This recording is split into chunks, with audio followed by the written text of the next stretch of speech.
Voilà. Alors, après avoir péniblement installé tous ces USB, vous devez avoir, normalement, quand vous démarrez ESP-Home, vous devez avoir, si vous branchez votre node MCU, vous devez avoir ça indiqué. Maintenant, ce qu'on va faire, c'est qu'on va faire plus à droite et on n'a pas besoin de lire, on peut lire, on n'a pas besoin, on fait begin et on met le nom de son IoT qu'on veut avoir. Alors moi, je vais l'appeler ZF-FSD1. Faites attention, mettez pas tous le même nom, parce que quand vous allez après le mettre dans le MQTT, on va se pencher dessus. Donc, il faut toujours bien. C'est important d'avoir une bonne façon de nommer ces IoT. Parce que si on ne les nomme pas comme il faut, après, on a un gros problème. Puis quand ils sont dans le plafond, il faut qu'on sache quel est celui qui est dans le plafond, qu'on n'arrive pas à le retrouver. Donc, moi, je mets ZF, je vais mettre encore souligné, voilà, ZF FSD. On fait Next. Ici, on choisit la bonne plateforme. C'est là que c'est intéressant. C'est qu'on s'aperçoit qu'on a vraiment une quantité effroyable. Il n'y a pas que des nodes MCU ou des petits là. Il y a vraiment ils sont compatibles avec une quantité de devices. C'est juste débile. C'est toujours des devices à base de ESP8266 ou de ESP8232. Nous, on va prendre le deuxième qui est là. C'est celui-ci. C'est node MCU. Après, quand on a pris la bonne plateforme, on fait Next. Et c'est ici qu'il ne faut pas se rater. On doit mettre le Wi-Fi, son Wi-Fi, son access point Wi-Fi qu'on a. Chez moi, c'est APSUSU 7. Le bon password. Chacun met son password. Tu peux répéter quel modèle tu as mis? Node MCU. C'est le deuxième.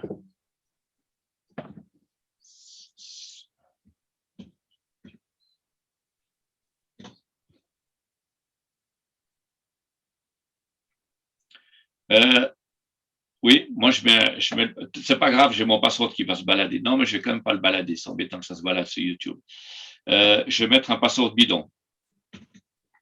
Je mets mon password bidon. On ne le voit pas, hein? Oui, on ne le voit pas, mais après, quand on va regarder le code, on va le voir. Ah, ok. OTA, on met, alors ça, on met un vrai password, un password qu'on met d'habitude. Moi, je vous propose de mettre tototutu point. C'est notre password de démo. Et puis voilà, on est tout content. Il dit Oura. Alors, je fais submit. Ça, je ne veux pas l'enregistrer. Et je fais edit. Et j'ai un problème. J'ai déjà eu ce problème hier. Ah oui, c'est. Mais du coup, Christian, est-ce qu'en haut, c'était juste de choisir OTA plutôt que le truc USB? Pour l'instant, on n'upload rien, donc on n'a pas besoin de ça. Par contre, j'ai eu ce problème hier et qu'est-ce que c'était dans la configuration que le SPOOM est listé. Je pense qu'il manque ça, mais je ne me rappelle pas. J'ai eu ça, la démo, que j'ai fait la démo hier. Ici, il faudrait mettre un truc qui s'appelle ESPOOM 2. Essayons ça. Juste pour le device, c'est lequel qu'il faut choisir? Je sais pas. Node MCU. Tout en haut, le deuxième. Oui. Je sauve. Là, je dois redémarrer ça. Hop.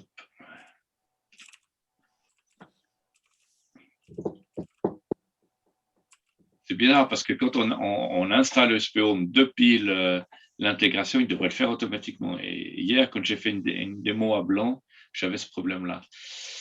Voilà, il est visible cette fois-ci. Voilà. Et puis, c'est pour ça que je n'ai pas mis mon password ici, parce que vous aurez vu mon password. Et alors, vous que le voyez, je m'en fous, mais YouTube, c'est un petit peu emmerdant. Alors maintenant, on va apprendre à travailler tout de suite avec les secrets. Attends une seconde que je peux encore redémarrer parce que moi, je sais que j'ai le problème. Toi, à ce niveau-là, hein?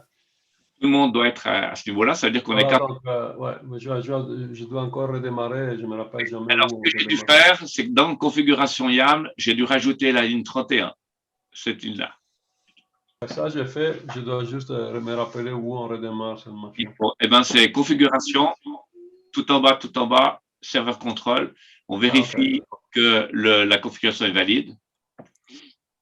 typiquement, je vais faire une erreur. Hein. Je vais mettre ZSPO ici. On va voir si ça fait quelque chose. Sauver. Configuration. Ça. Voilà. Donc, il dit qu'il y a une configuration invalide et que ZSPO n'existe pas. Et c'est intéressant de faire ça marche. oui, c'est intéressant de faire ce check parce que le failliteur, lui, il valide. Vous avez vu, ça, c'est validé. Là. Lui, il a validé parce qu'il ne connaît pas. Par contre, si je mets ça, voilà, si je ne mets pas les 2 points, il le voit puis il dit attention, vous avez pas mis ça ne termine pas avec un 2 points. Mais quand j'ai mis Z2SPO ici, il l'a validé. Donc, il a dit, oui, au niveau syntaxe, c'est correct. Donc, c'est la syntaxe de Liam, elle est correcte. Mais lui, il va valider la syntaxe au niveau Home Assistant. Et là, c'est quoi ce build? J'ai oublié de mettre un Z. Oui, il faut que je mette un Z. Si je mets Z, là, voilà, je sauve. J'ai oublié de sauver. Ici. Là, on voit, il dit, attention, c'est invalide. Et puis, il vous donne l'erreur qu'il faut trouver. Donc, je peux remettre mon correct. Il ne faut pas avoir des lézards par la suite. Voilà, vous devez tous, à ce niveau-là, vous devez avoir votre IoT qui est là et vous devez pouvoir faire un edit. Vous regardez bien que vous avez la plateforme ESB 8266 et que vous avez le board Node MCU V2. Vous regardez aussi que vous avez votre bonne SSID et le bon password. Là, j'ai bien password bidon. Tout le monde a ça? Yep. Qui c'est qui n'a pas? Ce que j'ai à l'écran.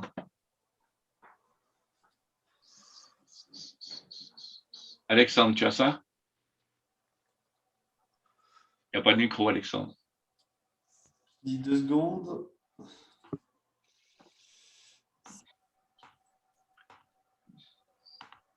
Nicolas Raymond, tu as ça?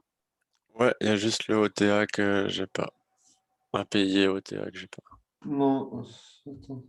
Tu as pas? Non, je rajoute password dans API puis OTA. Non, tu recommences, tu fais un autre IoT et puis tu le récupères après. Normalement, tu dois l'avoir, ça fait partie du building. Donc, tu n'as pas répondu aux questions, je pense, ou je ne sais pas quoi. J'ai pas mis la dernière, je crois. Hugo, c'est bon? Jérôme, c'est bon? Oui. Nicolas Bourgoin, c'est bon? Jova, c'est bon? Il n'y a ni micro ni image, donc on ne sait pas à quoi tu en es. Oui, moi, c'est bon. Ouais, donc, il manque Alexandre. Ouais, attends. Et donc, dans OTA, on remet le même password que... Oui. Après, on pourra mettre des secrets, mais mettons celui-ci pour l'instant. Comme ça, on parle tous avec le même langage. Il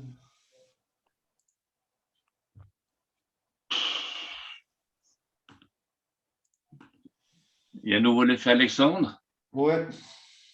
Alors, partage ton écran. Enfin, c'est surtout qu'il y a des questions, je ne sais pas quoi répondre, quoi. Si tu avais écouté, tu aurais su qu'est-ce qu'il fallait répondre. Tu coupes l'enregistrement, s'il te plaît, Nicolas? Tu le mets en pause, s'il te plaît. Parti. Voilà. Alors maintenant, on n'a pas envie d'avoir ces secrets affichés ici. Parce que ça se fait vraiment pas. Alors, ce qu'on fait, je vais juste aller chercher un secret. Chercher plutôt un... Ah, merde. Je n'ai pas mis le SPOM là-dessus. Je n'ai pas de machine qui tourne. C'est embêtant. Alors, c'est pas grave. On va chercher la doc. Le SPOM secret. Je n'ai pas allumé mon Mac. Les secrets ici. Ah, puis la doc, elle est hyper mal mise. Alors, on va faire autrement. On va prendre ici, work. Ici, il y a l'exemple. L'exemple, c'est comme ça. Voilà. Ben, je vais même copier carrément tout ça. Ou non, je vais copier que ça. Ça. Voilà. Donc, il faut remplacer cette ligne 8 par ceci. Je vous la mets là-dedans. Voilà. Et ça veut dire... Hop là, je me suis raté. Je vais mettre plutôt là. Ça, et ça. Ça veut dire, va chercher la clé Wi-Fi password qui se trouve dans le fichier secret. Et puis maintenant, ça on va sauver. Pourquoi il gueule? Oui, parce qu'il n'y a pas de secret. Il n'y a pas de secret, oui. Regardez bien l'erreur. L'erreur est importante. Il dit, il n'y a pas de secret dans config ESP-Home secret. Ça veut dire qu'on a deux fichiers secrets.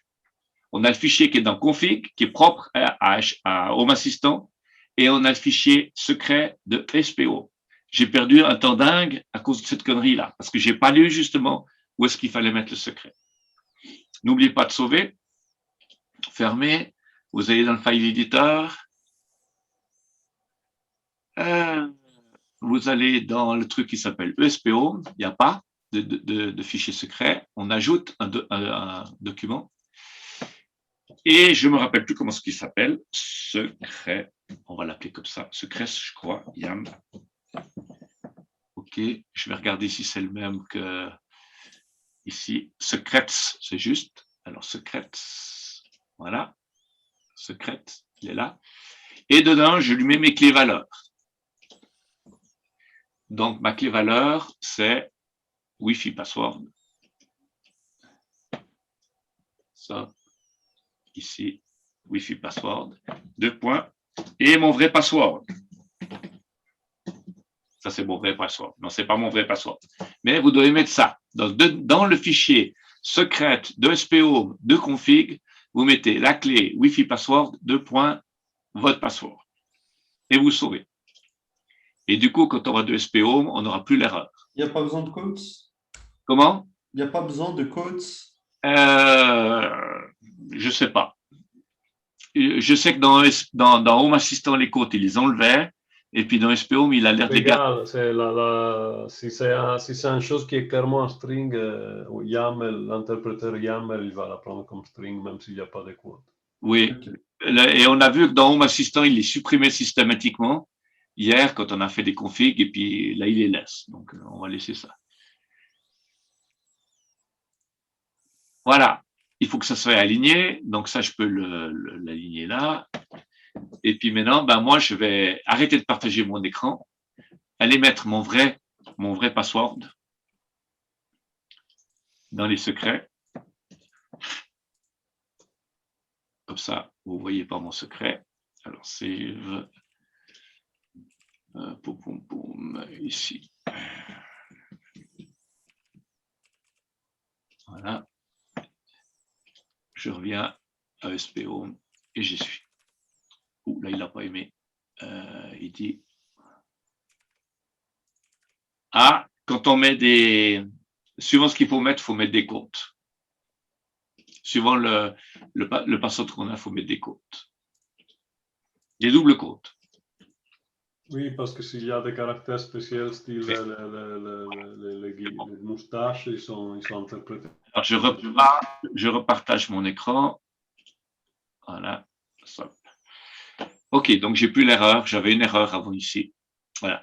Donc, vous devez avoir ce genre de code. Vous devez avoir password, exclamation secret au singulier, c'est vache, Wi-Fi password, et vous allez avoir un fichier qui s'appelle secrets dans /config/SPO, un fichier YAML qui a la bonne clé valeur. Maintenant, le hotspot, vous le laissez comme il est, et le password de hotspot, vous le mettez à un password moins débile que ça, toto-tutu, point.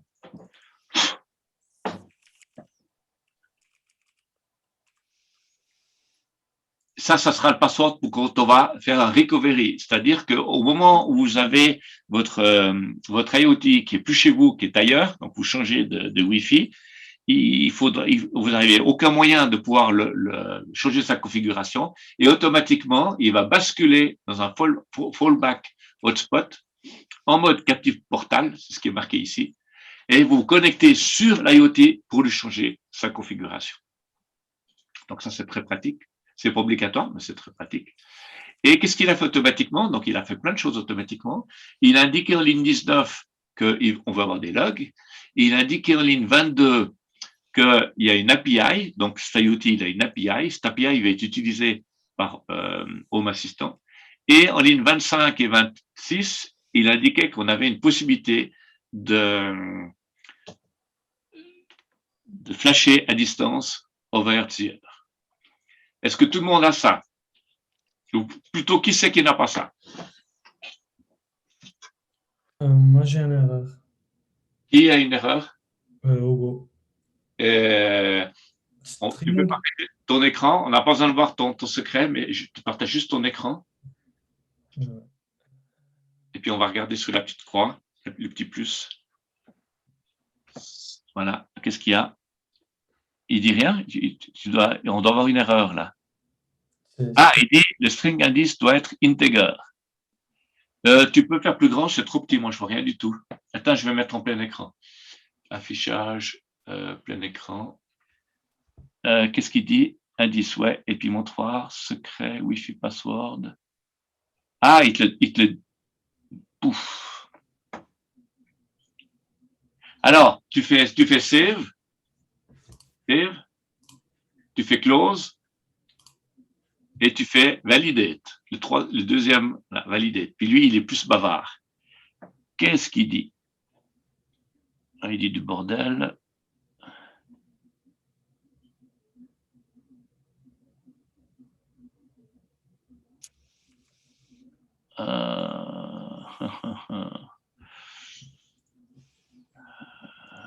Écoute, j'en sais qu'une idée. Refais voir Edit, en bas à droite, voilà. Qu'est-ce qu'il y a? Plateforme, Striker, name.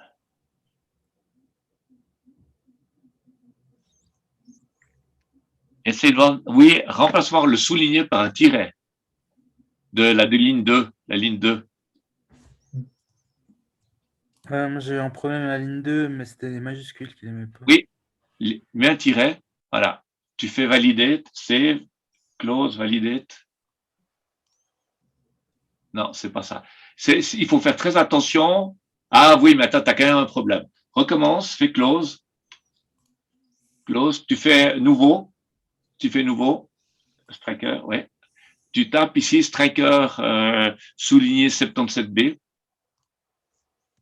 Voilà, tu fais next. Là, tu mets Node MCU. Ouais, next. Là, tu mets Toto. Là, tu mets password Tutu. OTA Titi. Titi, next. Submit. Tu fais edit, le B. Edit, voilà. Voilà, regarde voir, ouais, donc tu n'as que ça. Donc, c'est pas le souligné. Justement, c'est très important quand on crée le nom du SP Home, il ne doit pas avoir de majuscules, il y a tout un. Il ne doit pas avoir des caractères spéciaux et tout ça, mais je pense que le souligné, il a le droit. Donc, c'est pas ça. Alors maintenant, password, là, tu remplaces guillemets tutu par secret. Là, ici, tu mets, c'est comme j'ai mis dans le télégramme.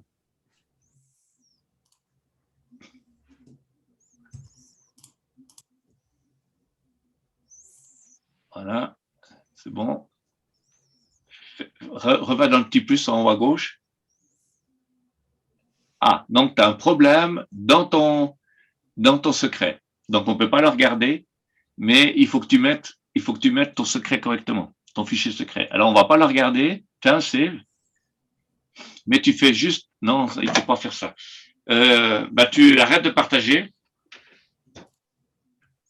et puis je vais.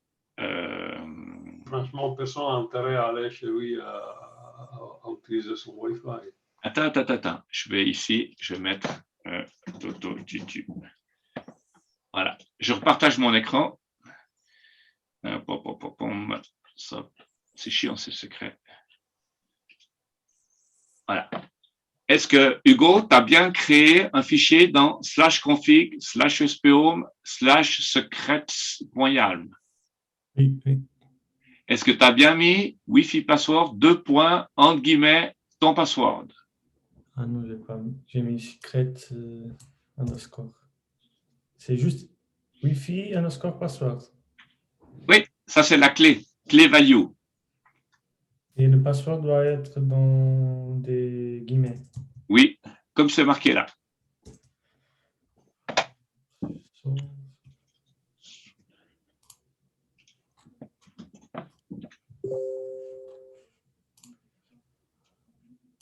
Et ça doit se trouver là-dedans. C'est bon? Je redémarre le. Est-ce que tu as tout le... T'as pas besoin de redémarrer, là. Ah, non, je l'ai fait. Moi, je C'est vais bon, remettre c'est mon bon. vrai password. C'est bon. Voilà, donc c'est réglé. Alors, on revient ici. Est-ce que tout le monde, ça fonctionne? Alors, boum. Voilà. Donc maintenant, quand vous avez tout ça, vous n'avez pas d'erreur, vous faites un save, vous faites un close, vous validez. C'est bon, ça a été validé, vous faites un close et vous changez en haut à droite et puis vous dites que vous voulez aller sur le USB. Vous en avez qu'un, c'est facile, vous n'avez pas d'erreur. Et vous faites upload. Et là, on regarde l'écran, on voit qu'il va upgrader la plateforme, le module plateforme IO. Plateforme IO, c'est un, comment on appelle ça? Un framework pour programmer les Arduino. Maintenant, il a fait l'arbre des dépendances. De savoir T'as fait comment ça? comment? Tu viens de faire comment ça?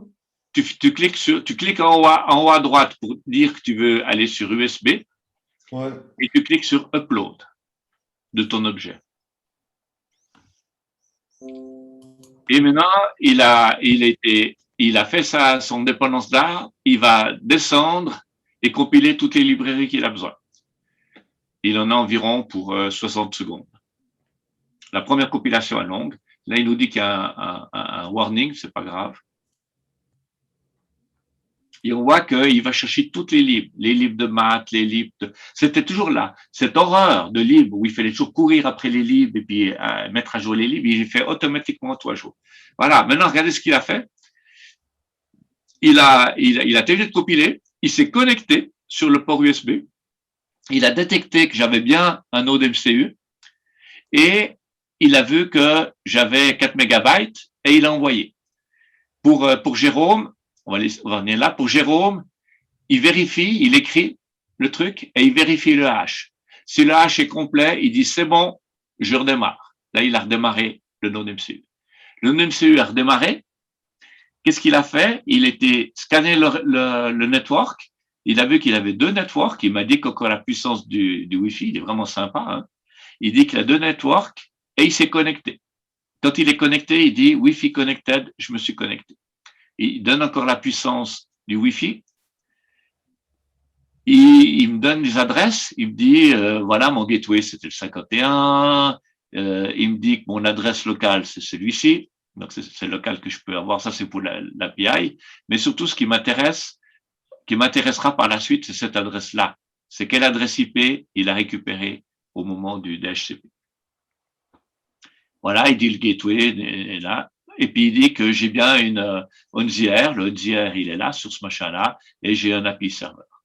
Maintenant, au moment où j'ai fait ça, j'ai plus besoin d'avoir mon IoT connecté sur ma machine. Je peux le mettre n'importe où dans ce même subnet, je peux le traiter. Donc, j'ai plus besoin, je me mets en ONZR comme ça. Faites très attention quand vous avez plusieurs IoT sur votre machine, de bien choisir le bon. C'est hyper important. Parce que vous êtes en train de fratser un autre que vous avez flashé ou je sais pas quoi. Il faut toujours bien savoir où ce qu'on est. Maintenant, on a un IoT, il fait rien, mais il est déjà IoT. Ça veut dire qu'il a déjà toute une couche de fonctionnement. Ce qu'on va lui rajouter, on va lui rajouter le moyen de parler. Le moyen de parler, c'est lui mettre simplement un petit serveur web. Voilà, on va lui rajouter ça. Donc, on rajoute ça ici. Oh, qu'est-ce que tu as eu, toi? On regarde après. 1, 2, 3. Je zoome. 1, 2, 3. Voilà. On va lui rajouter ça en ligne 28. Donc, je dis simplement, bah, maintenant, j'aimerais configurer. Tu me fais un serveur web. Et puis, le serveur web, je le veux sur port 80. On sauve. On valide. Là, j'ai plus besoin. Je suis sur ONZR. Hein. On valide. C'est validé. Je upload. Il va compiler nettement plus rapidement parce qu'il a moins de choses à rajouter. Quoique ça dépend ce qu'on fait. Quand on change le format des logs, c'est très long, mais quand on rajoute juste un truc, on voit, voilà, il a été rajouté des Wi-Fi, et puis sur mon serveur, on laisse aller. Et ce qui est bonnard, c'est quand ils mettent à jour les librairies sur plateforme.io, automatiquement, on a toutes les librairies sont à jour, on n'a pas besoin de s'occuper de gérer tout ça. Voilà, il arrive.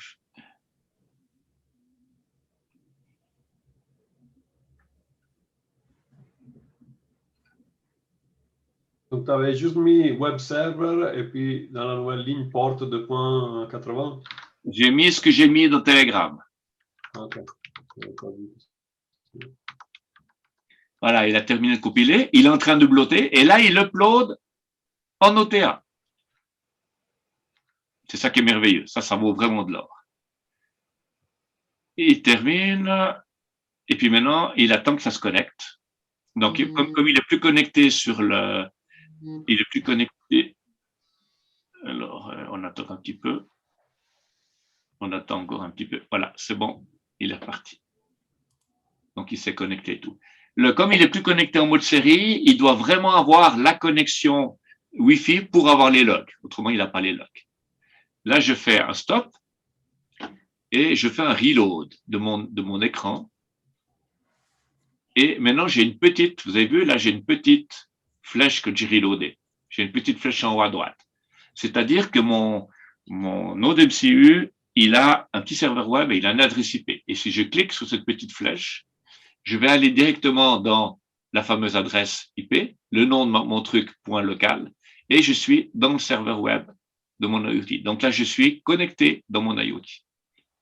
Je peux faire un update à la main ou j'ai encore aucun sensor, aucun switch, aucun paramètre dans mon IoT. Donc mon IoT, il parle, mais il n'a rien à faire.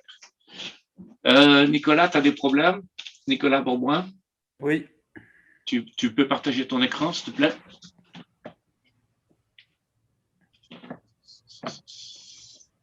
Les autres, ça joue? Vous avez votre serveur web qui tourne?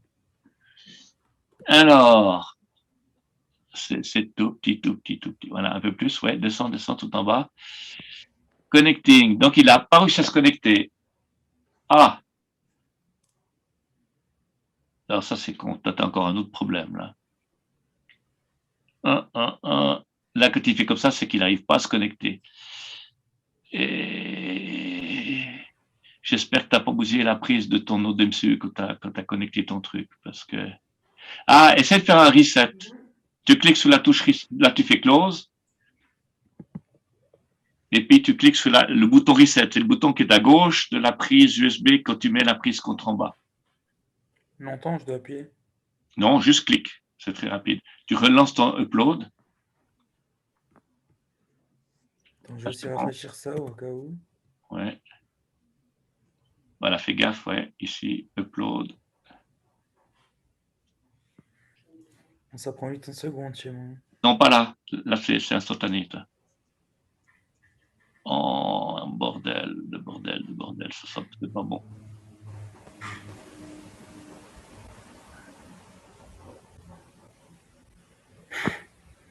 Ah, c'est pas bon. Ça pue. Jérôme, ça marche chez toi? Micro. Ben, chez moi, il est encore en train de upload. Je viens de lancer il y a 30 secondes l'upload du truc. Ah, d'accord, il En train compte. de déployer, mais j'ai pas d'erreur encore, donc ça se passe Alexandre, bien. ça fonctionne? J'ai juste une question. J'ai upload, mais après, je ne sais pas comment me connecter. Enfin, je sais pas. Alors, partage ton écran. Enfin, du coup, je suis en train de re-upload parce que ça m'a fermé la fenêtre. Donc, je me suis dit peut-être qu'il y avait un problème. Alors, partage ton Moi, j'ai écran. une question en attendant qu'il réupload peut-être. Alors, partage ton écran. Les 3 lignes que tu as envoyées, c'est bien ici. Je ne sais pas si vous voyez, mais c'est bien ici qu'il faut les mettre. On est d'accord que. Comme ça. Et voilà. Ok, je voulais pas faire n'importe quoi. C'est bon, tu vois? Oui. Voilà, c'est bon. Je suis en train de ré-upload. Ouais, attends, allez.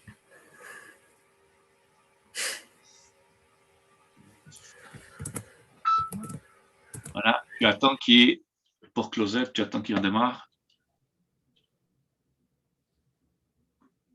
C'est pas bien. Moi, j'aime pas cette ligne rouge. Ah, votre ordinateur restart à cause d'un problème. Où est-ce que tu vois cette information? Sur mon écran, tu peux pas le voir vu qu'il a Ah, craché. attends. Oui, erreur serial closed. Alors, fais close. Bah, je peux pas, mon ordinateur a craché. Ah, ben moi, je vois pas que c'est caché. Mais c'est ça que j'étais en train de te dire. Alors, on a laissé Alexandre. Voilà. Oh. Jérôme, c'est bon? Le micro. Ouais. Il a. Tu peux baisser le son de Pas ton réussi. écran à part ça, s'il te plaît. Ouais, le son est trop fort, Jérôme. Ça marche. Non, c'est pas si fort. Vous n'avez pas un truc automatique? Sur les Mac, on a un machin automatique, on n'a pas de problème. D'accord. Mais il n'a pas réussi à se connecter et Wi-Fi. Je crois que j'ai fait je me suis trompé dans le secret. Il n'a pas réussi à J'entends se rien. connecter. Ah, toujours pas. Là, c'est bon? Oui, c'est bon. Ok. Il n'a pas réussi à se connecter au Wi-Fi, mon Node MCU. Donc, je pense que je n'ai pas renseigné le bon secret. Je pense que je me Voilà, suis alors trompé tu regardes là-dessus. le secret. Hugo, c'est bon? J'ai des erreurs aussi. Comment? J'ai des erreurs aussi. Qui c'est qui fonctionne, en fait? Ça compile, mais Moi, c'est en j'ai bonne ça. voie, je pense. Attends, essayons de faire un Ctrl-Shift plus pour que je puisse être un peu plus grand, parce que je vois vraiment rien du tout. Ça marche pas. Ou tu demandes à ton browser d'agrandir la fonte. Ton browser, c'est en haut à droite, là où il y a des petits points. Voilà, ouais, encore un peu. Voilà, encore un peu. Voilà, stop, c'est bon. Alors, qu'est-ce qu'il dit? Est connecté, il n'y a pas de... mais ça peut être bon. Fais voir close. Tu revas dans USB 2, en haut à droite. Voilà. Et tu fais edit avant. Edit. Descends. Voilà, c'est bon, ok. Alors tu fais close et tu fais log. Troisième. Voilà. Donc là, on se connecte sur le port série et on regarde les logs. Il n'y a rien qui sort. Alors tu fais stop et tu fais un upload.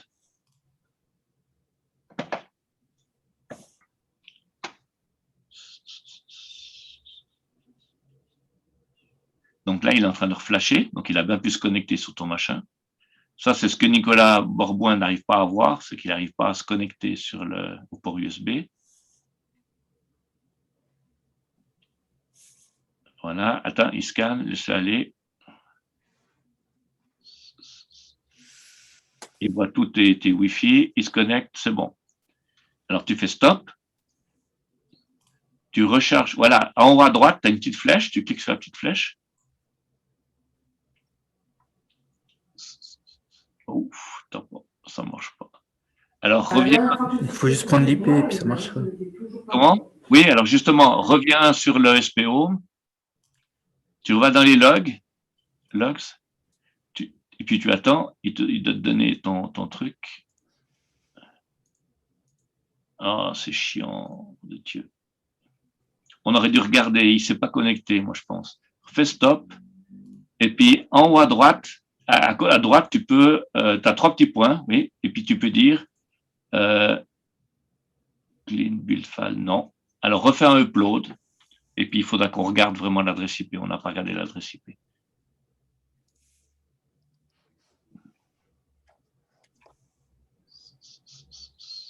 Normalement, quand on est en série, il nous redonne le log précédent. Mais je pense que là, il y a une couille, puis il ne le redonne pas. Alors, ça joue, Nicolas Bourgoin, tu arrives à le voir? Non, moi, je ne sais pas s'il prend pas le bourré ou quoi, mais il n'arrive pas à se connecter. Alors, attends. Je suis en train de chercher. Là, on laisse connecting, voilà. Maintenant, il faut trouver l'adresse IP. Alors, l'adresse IP se trouve. C'est ça? Oui, voilà, c'est ça. Tu prends cette adresse IP là.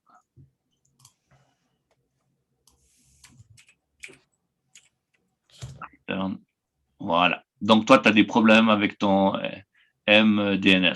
Ça ne marche pas bien le MDNS chez toi. Donc, ça, c'est bon. Jérôme, c'est bon? Pas de son. Oui, mais il faut à chaque fois une seconde pour que je change de fenêtre, c'est normal. Il n'arrive toujours pas à se connecter au Wi-Fi. Donc, erreur resolving IP adresse. Alexandre, ça donne quoi? Je redémarre le truc, attends. Alors, partage ton écran. Giovanni, c'est bon? On n'a pas de. Yes, sir. Yes, ça marche. Attends, je te partage pas tout l'écran, je vais te partager tout l'écran. Tac. C'est bon, tu vois tout l'écran? Voilà, oui. Alors, attends, on va vite regarder son adresse. Il s'est connecté, là, parce qu'il a des choses. L'adresse, elle est 102. Alors, tu te connectes sur la 102.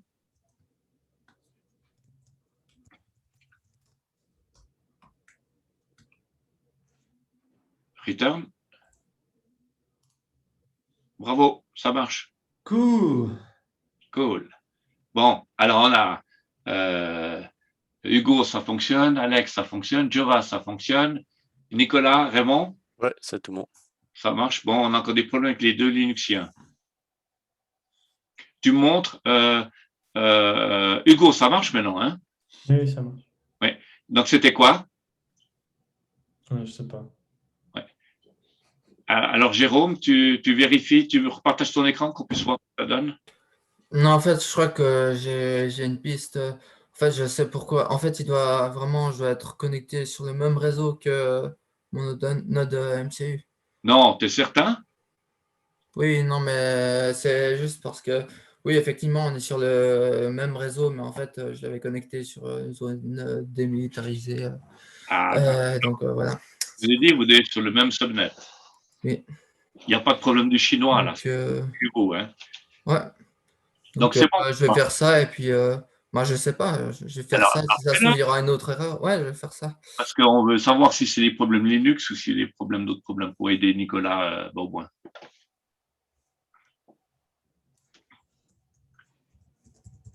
Pendant ce temps que Nicolas et Jérôme cherchent le truc, nous, on va continuer. Donc, je repartage mon écran. On revient dans SPO et on va rajouter un petit peu plus. On va rajouter un switch. Seulement un switch. Donc, je le mets là. Tout, flop, tout. Voilà. Vous rajoutez ça en ligne 32. Vous n'oubliez pas de changer le nom du switch, c'est important. Vous devez reprendre le nom qui est là-haut. C'est votre nom. Voilà. Donc, qu'est-ce qu'on fait? En ligne 33, on dit qu'on veut mettre un switch. Le switch, vous vous rappelez, c'est la LED. On dit que c'est la plateforme GPIO, c'est Global Purpose Input Output. On lui donne un nom. C'est un nom qu'on devra après récupérer dans le Home Assistant. On lui dit que c'est inversé. Pourquoi c'est inversé? On travaille toujours en logique inversée quand on travaille avec des microcontrôleurs. Pourquoi? Parce qu'il y a une loi qui dit que quand on allume le microcontrôleur, toutes les pins sont en l'air. Pourquoi on met toutes les pins qui sont en l'air? Parce qu'on travaille sur un bus, il y a plusieurs personnes qui sont sur le bus en parallèle. Donc, on est en flottant, c'est-à-dire qu'il n'y a personne qui parle sur le bus. Et puis, pour pas que le bus soit indéfini, on met une pull-up qui tire le bus contre en haut. Donc, en fait, quand on démarre des processeurs ou des microcontrôleurs, le bus, hop, il vient à 1. Si vous mettez une électronique derrière, je sais pas, un moteur d'imprimante 3D ou une CNC ou un avion ou je sais pas quoi derrière, et puis que vous dites à votre moteur, quand je t'envoie 1, tu t'allumes, ben vous imaginez les dégâts que ça va faire parce qu'au moment où vous démarrez votre processeur, le processeur il va tout mettre à 1 et vous avez tous les moteurs qui vont s'allumer. C'est pour ça qu'on travaille toujours avec une logique inversée, c'est-à-dire le 1 vaut 0. Donc le on vaut 0 et le off vaut 1. Alors, en Lua et en Arduino, on se fait caquer toujours pour se rappeler ça. Et puis, sur SPO, il suffit simplement de dire on travaille en logique inversée. Donc ça, ça veut dire travailler en logique inversée. La 37, l'ID, on lui donne un ID. Cet ID, c'est pour qu'on puisse l'utiliser après à l'intérieur de SPO. Le nom en ligne 35, c'est le nom qu'on va retrouver soit dans le serveur MQTT, soit dans le Home Assistant. Et l'ID, c'est un nom qu'on va retrouver à l'interne de l'SPO. C'est quand on va commencer à faire de la programmation, on va l'utiliser. Typiquement, donc l'ID doit être unique seulement à l'intérieur de ce fichier. Oui, exactement. En fait, les deux doivent être uniques, hein, autrement on va avoir des problèmes. Mais l'ID, il est propre à l'intérieur de l'IoT. Parce que dans l'IoT, on peut faire de la programmation, on peut faire des boucles, des for, des automations et tout ça. Et c'est cet ID qu'on va utiliser. Et la pin 4, c'est la pin 4, la D4 qui est sur le node MCU, qui est où on a la LED qui est connectée. Donc, on dit pin D4. Voilà. Donc là, avec ça, on a configuré, de nouveau, comme je veux dire, on ne programme pas, on configure, on dit, voilà, j'ai un service switch, il est inversé, il a un ID LED, mais ça, le Home Assistant, il ne le voit pas, et c'est la pin D4. On sauve, on close, on valide. Moi, j'aime bien toujours valider, c'est validé, c'est bon, j'ai envoyé la sauce. Là, je vais envoyer la sauce on the air. Et du coup, dans le name, moi, je mets quoi? Alors, dans le name, vous mettez le nom de votre IoT. C'est pour ça que je vous ai dit que votre IoT, il faut bien le nommer, parce que vous allez le retrouver partout. Et du coup, le mien, il s'appelle comment? Il s'appelle ce qui est marqué là, tu le vois. Je crois qu'il s'appelait Node Alexandre. Ah, il s'appelle comme ça. Okay. Oui, tu l'as donné. Et pas le nom comme là, ZF, je ne sais pas trop quoi. Non, c'est ce nom-là. C'est le nom que vous donnez dans votre projet. Et faites attention de ne pas mettre Toto, et puis, ou de mettre un nom Toto, oui, farfelu, de travailler avec SPO, de travailler avec Home Assistant, puis après dire, non, je le fous loin, puis j'en fais un autre. Je fais un autre IoT, puis je l'appelle aussi Toto. Et là, vous allez avoir des conflits, ça va être l'horreur. Parce qu'il faudra aller effacer la base de données de Home Assistant parce qu'il aura pris deux IoT qui ont le même nom et ça va vraiment faire la merde. Tous les débutants en SPO se sont fait choper avec cette histoire-là. Donc, c'est pour ça que je vous ai dit, nommez bien votre IoT. Et puis, mettez toujours un numéro parce que vous avez toujours test 1, test 2, test 3, test 4, test 5. Il ne faut jamais reprendre le même numéro. Parce que par derrière, en fait, chaque IoT a un numéro de série, une sorte de MAC adresse. Et le Home Assistant, lui, il va mapper cette MAC adresse. Mais il va vous afficher le nom friendly name, donc le nom qui est affiché dans votre machin. Et au moment, vous pouvez avoir le même nom friendly name et deux MAC adresse ou deux serial number derrière. Et ça fait vraiment des gros problèmes. Et ça fait encore des plus gros problèmes quand on passe par un MQTT serveur, parce que là, on se retrouve vraiment avec deux noms, la même chose, et puis là, c'est le gros bordel. Donc, c'est pour ça qu'il faut toujours vérifier quand vous mettez un nom, que vous ayez le même nom en haut et en bas. C'est éviter les problèmes. N'oubliez pas de sauver, parce que si vous faites un upload directement depuis là, il ne sauve pas. Et puis, combien de fois je suis revenu en arrière et puis j'ai tout perdu ce que j'avais fait. C'est pour ça que moi, j'aime bien faire save, close, validate. Comme ça, je dis, OK, j'ai le OK, je upload. Donc là, on a fait une modification plus ou moins assez conséquente, vu qu'on a rajouté toute une partie switch. Après, quand on rajoutera juste quelques petits switches, ça va pas, il va pas tout recompiler parce que il est capable de relinker. Voilà, il envoie ma sauce, donc ça passe toujours over the air.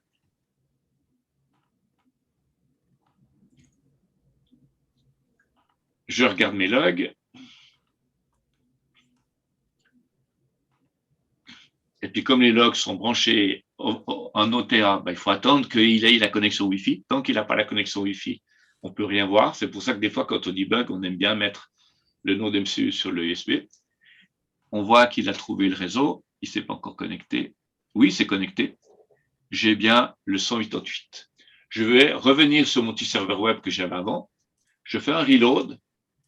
Et voilà, là, j'ai un service de plus. On voit le service, ZF FSD1 LED, et l'état est off.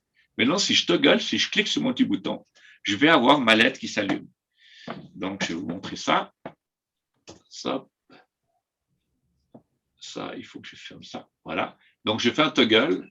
J'ai ici, j'ai ma LED qui s'éteint. Là, elle s'est éteinte sur mon autre MCU à droite. Je fais un toggle, je fais on. Là, c'est allumé. Je refais un toggle, ça s'éteint. Je refais un toggle, ça s'allume. Donc, rien qu'avec ça, si vous mettez maintenant un ventilateur, une lumière, une chaîne Wi-Fi ou n'importe quoi, vous branchez sur votre truc, vous êtes capable de piloter et d'allumer votre chaîne Wi-Fi, votre ventilateur, votre lumière, votre radiateur. Donc, vous avez déjà fait un vrai IoT. Vous avez déjà un IoT qui a une interface web, donc vous pouvez cliquer. Il y a une API, donc il y a toute une API, on peut cliquer là-dessus, lire la doc de toute la BI, il y a toute une doc, elle est gigantesque, la doc, et vous pouvez agir avec votre IoT. Donc, on a vu que c'était vraiment très vite. Il suffit de mettre ça c'est tout déclaré par défaut. Le web server, c'est nous qui l'avons rajouté. Et puis, j'ai juste défini, donc j'ai défini, c'est de la définition ou de la configuration. J'ai défini ça. Et puis, mon IoT, il est programmé. Maintenant, on va voir comment l'utiliser depuis Home Assistant. Donc, je vais basculer dans Home Assistant. Là, j'étais dans SPO. Hein. Du coup, la partie toggle, c'est magique, la façon de l'allumer pour l'instant. Alors oui, parce que la toggle, c'est un flip-flop. C'est on, off, off, on, off. Par contre, il nous donne l'état. Si j'étais là, malheureusement, je suis revenu là. Voilà, il me donne quand même l'état de ma LED. Parce que j'ai un toggle et puis il est capable de… Ce on-là, c'est bien l'état de la LED. C'est pas qu'il a compté 3 fois et puis en comptant 3 fois, ben, il va allumer une fois, éteindre une fois, allumer une fois, puis il dit « Ah oui, il a allumé ». D'accord. C'est vraiment l'état de la LED. Si j'avais un autre moyen d'éteindre ma LED, je verrais off. Du reste, on va faire justement un autre moyen pour l'éteindre. Maintenant, je vais revenir à mon Home Assistant. Je vais aller dans les intégrations et je vais avoir une intégration qui s'appelle FSD, je ne sais plus quoi, ce que je viens de faire maintenant. Voilà, ZF FSD1, elle est là, c'est celle-ci. Je vais cliquer sur configurer. Ça veut dire que Home Assistant a détecté, grâce à MSDN, il a fait un discovered, grâce à MDNS plutôt, il a détecté ça, et puis maintenant, je vais l'assigner, c'est-à-dire que je vais l'intégrer dans mon Home Assistant. Je fais configure, je dis oui, je le veux, je lui mets un password, c'est le fameux password API qu'on a mis avant, on a dit qu'on mettait toto tutu point. Je lui dis oui, là, je le mets bien dans cette chambre-là, parce qu'on a dit qu'on ne gérait pas les chambres, donc je le mets là, pas de problème. Maintenant, je vais venir ici, configuration, je vais dans Device, je vais chercher un device qui s'appelait ZF. Voilà, c'est mon device, il est là. Je vais regarder dessus. Qu'est-ce que j'ai? J'ai une entité, j'ai un device info, j'ai pas d'automation. Je vous ai dit, ça c'est ce qu'il va chercher s'il y a des choses qui sont liées à mon device. Et j'ai un petit bouton. Donc ma LED est allumée, on voit en haut à droite, ma LED est allumée. Si j'étoile mon petit bouton depuis Home Assistant, cette fois-ci, pas depuis le serveur web, mais depuis Home Assistant, ma LED s'éteint, ma LED s'allume. Donc maintenant, j'ai lié mon node MCU à mon Home Assistant et je peux interagir. Je peux interagir avec des automations, je peux interagir avec le Node-RED qu'on a vu avant et je peux l'interagir avec l'API et je peux encore l'interagir avec le service web, le petit serveur web qu'on avait là. Ça, c'est pas l'API, c'est vraiment le serveur web. Donc, en fait, Home Assistant, il s'est connecté sur l'API, il a vu toutes les propriétés qui étaient disponibles et il a automatiquement… Exact, c'est ce qu'il a fait. C'est pour ça que quand on va dans Device, là, je vois que c'est une intégration ESP-Home. Si j'enlève tous les trucs et puis que je trie mes intégrations, eh ben, on voit que j'ai une intégration qui vient du monde ESP-Home, j'ai des intégrations qui viennent de Google Cast et des intégrations qui viennent de MQTT. Mais on est toujours connecté sur MQTT, mais il n'y a plus personne qui parle. Du reste, le MQTT, il doit être, il y a que le mien qui doit marcher. Il y a que,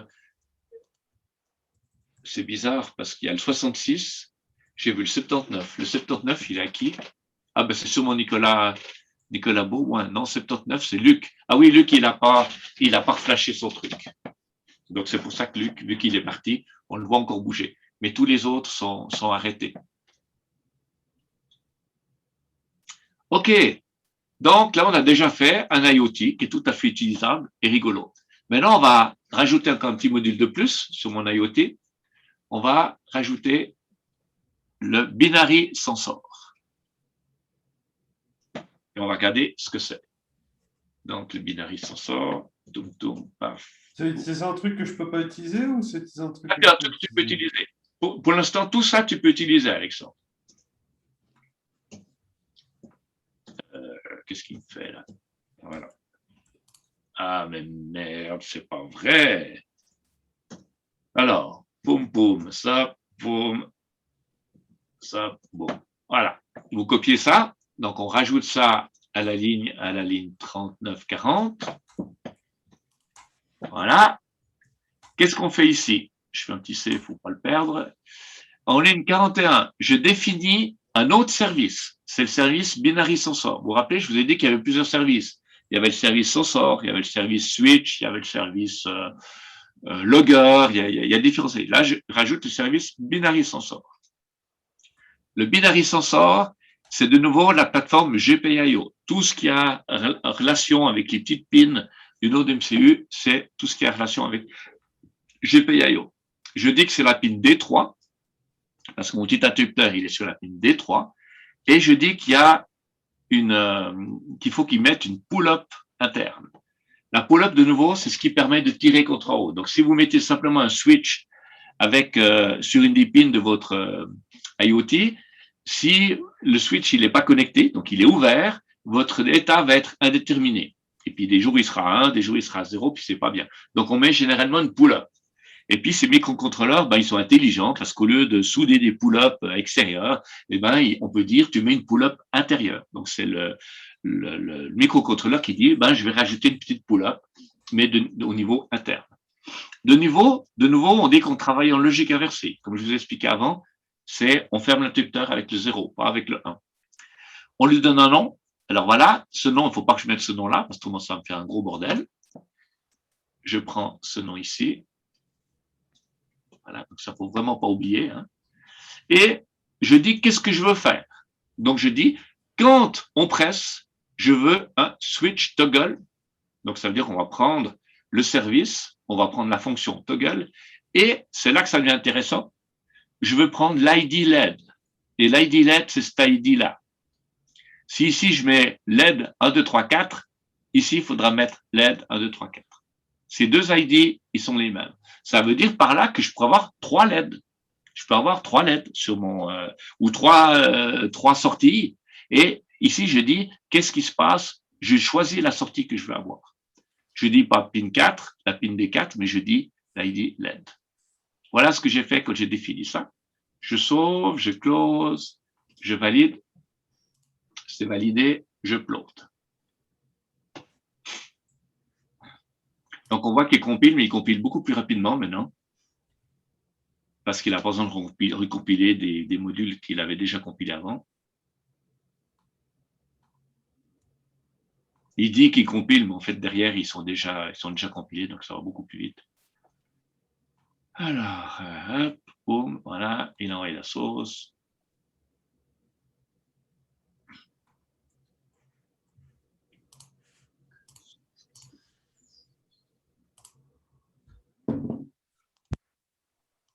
Il va valider le checksum, il a validé le checksum, et il attend de se reconnecter.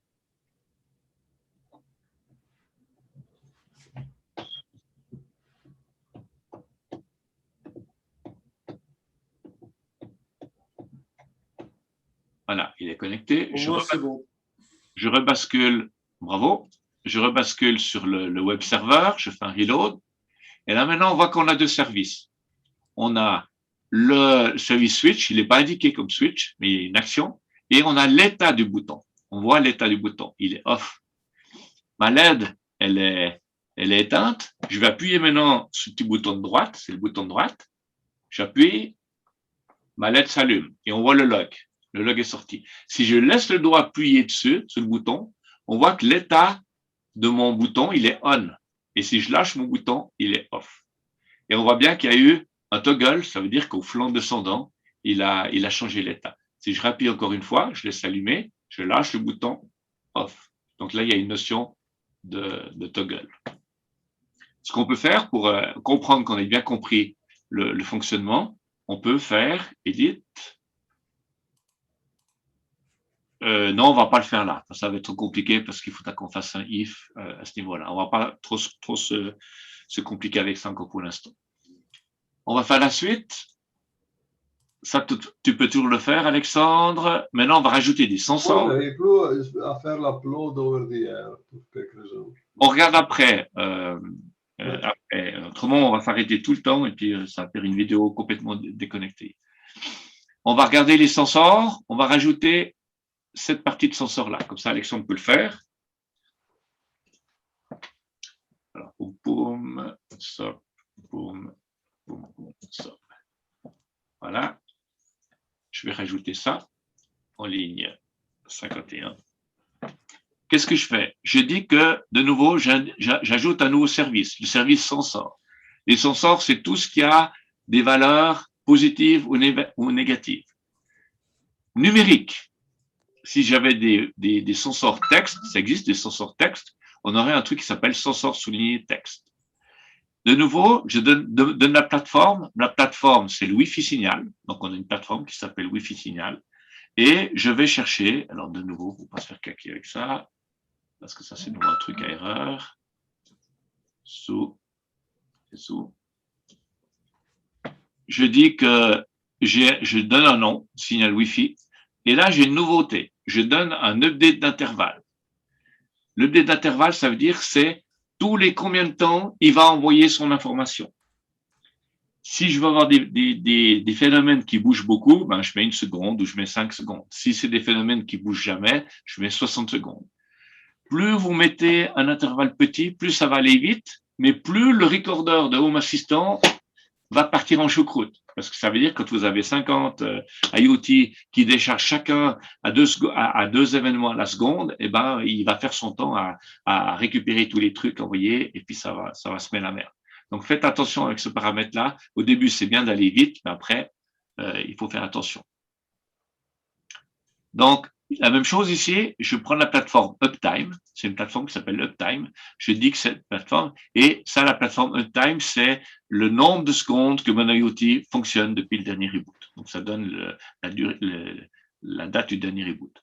Update 60 secondes de nouveau. Alors là, ici, on va le mettre à 5 secondes. Non, on va le mettre à 2 secondes. Et puis le Wi-Fi, lui, ne change pas. On va le laisser à 60 secondes. Je sauve, je close, je valide, c'est tout bon, je upload. C'est chiant de toujours faire sauve, closer, valider, mais on est certain qu'on a à chaque fois fait un save. Combien de fois j'ai fait 2 uploads, après j'ai fait un close pour aller voir ailleurs, et puis j'ai tout perdu mon code parce que je n'avais pas cliqué sur sauver. Donc maintenant, je préfère faire les choses, les pas, un après l'autre. Je prends beaucoup moins de baffes parce que quand on prend des baffes puis qu'on perd un temps pas possible parce qu'on ne comprend pas pourquoi ça ne marche pas, c'est mieux de travailler lentement, mais au moins d'aller efficace.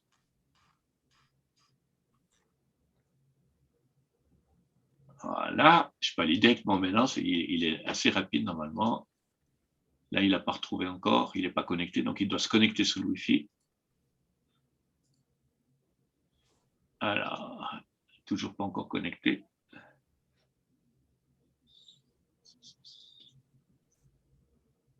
Oh, on a un effet démo.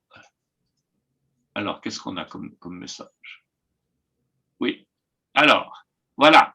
Là, on a l'effet Zuzu. Ça, on appelle ça l'effet Zuzu. Ça m'a pris 3 soirées, cette connerie de merde. Ce qui se passe, c'est que, comme je vous ai expliqué au tout début, l'antenne du Wi-Fi, elle se trouve ici. Le processeur se trouve ici. Et la mémoire se trouve ici. Et là, il y a quelque chose qui est en train de tourner. Quand il y a l'électronique qui passe de 1 à 0, ça fait des ondes, c'est le principe des ondes. Et j'ai des harmoniques qui sont proches de l'antenne. Et j'ai des harmoniques qui influence l'antenne Wi-Fi. C'est pour ça que maintenant, tous les nodes MCU, ils sont protégés avec un petit boîtier métallique. Donc, il y a un petit boîtier métallique qui évite d'avoir ces harmoniques qui sortent sur l'antenne. Ça, c'est encore des nodes MCU de première génération, deuxième génération, qui sont bon marché. C'est pour ça que j'utilise comme ça. Et ce qu'on peut faire, c'est qu'on peut prendre un autre node MCU qu'on appelle MIDI D1, et puis là, on lui met une antenne externe, puis on a moins ce problème-là. Mais là, typiquement, on a ce problème-là. Alors pour ça, j'ai fait un bon moment pour trouver ça, et c'était, mais j'ai passé une soirée complète. Il faut simplement ajouter quelque chose qui va changer l'harmonique. Et puis quelque chose qui change l'harmonique, on lui fait tourner pour autre chose. On va chercher ça, voilà, on met ça par exemple. Ça sert à rien, mais ça lui change son harmonique. Donc, c'est marqué, lui, il va chercher la température, TH8 sur Home Assistant, et puis il va l'afficher. Puis c'est tout. Et puis il le laisse en interne. Et moi, je le fais comment, du coup? Comment? Moi, du coup, je fais comment? Alors ça, c'est pas grave. Tu prends aussi, je t'envoie. Tout. Voilà, il faut rajouter ça. C'est le seul moyen que j'ai trouvé pour les vieux nodes MCU de rajouter ça. Et généralement, c'est miraculeux, ça fonctionne. Ça veut dire qu'il fait autre chose et on décale l'harmonique. Alors des fois, il faut l'ajouter et des fois, il faut l'enlever. Ça dépend sur l'harmonique dans laquelle on se trouve.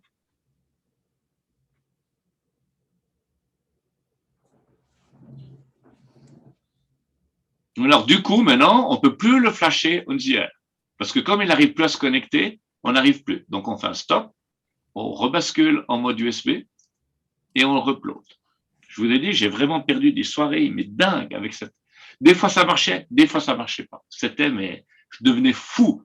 Et pour finir, à un seul endroit sur Internet, il y en a un qui a dit, c'est de la merde des Chinois, c'est mal isolé, il faut arrêter avec cette merde de node MCU, prenez un vrai qui fonctionne bien et vous n'aurez pas de problème. Et puis effectivement, quand j'ai pris un autre qui fonctionnait bien, je n'avais plus de problème. C'est vraiment l'effet Jésus. Puis là, il y a autre chose. Bah ouais, il ne trouve pas le network. Donc, Oui, mais parce que tu dois te mettre en mode USB. Là, on a autre chose. Il trouve, mais il scanne, mais il n'arrive rien à faire. Pourtant, je le suis. Donc là, on a encore un autre effet de bord. On n'a juste pas encore décalé comme il faut l'harmonique. C'est con.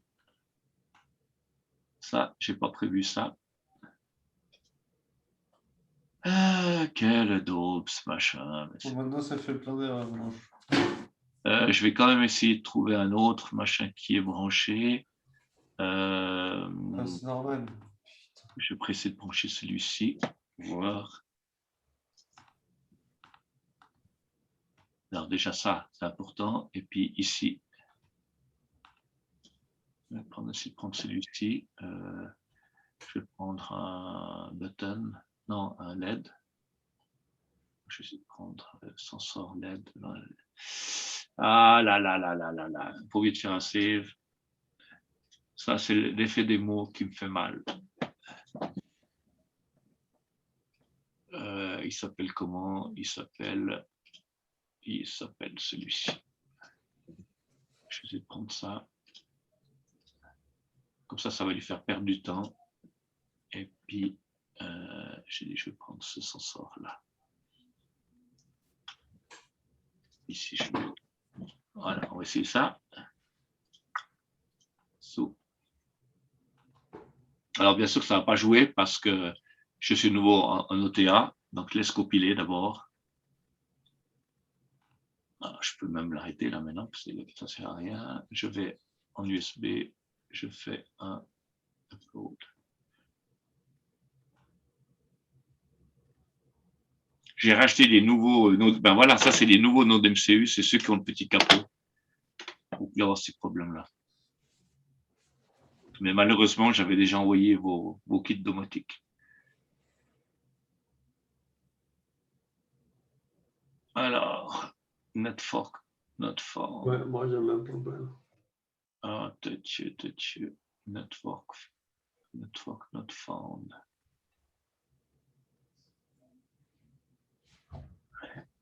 Je vais essayer de commenter tout ça, donc simplement enlever tout ça, remettre, Voir si j'ai modifié quelque chose de faux.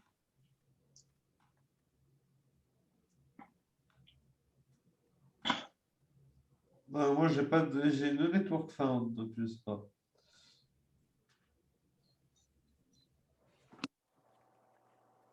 Moi, j'ai no matching network found. Il ne trouve plus le Wi-Fi. Ouais, donc là, j'ai autre chose qui déconne. Je vais refaire ça et je vais enlever le sensor que j'ai rajouté.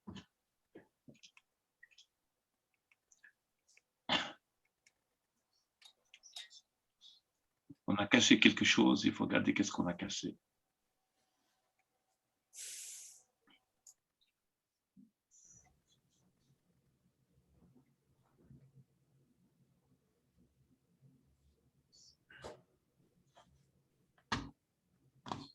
Alors.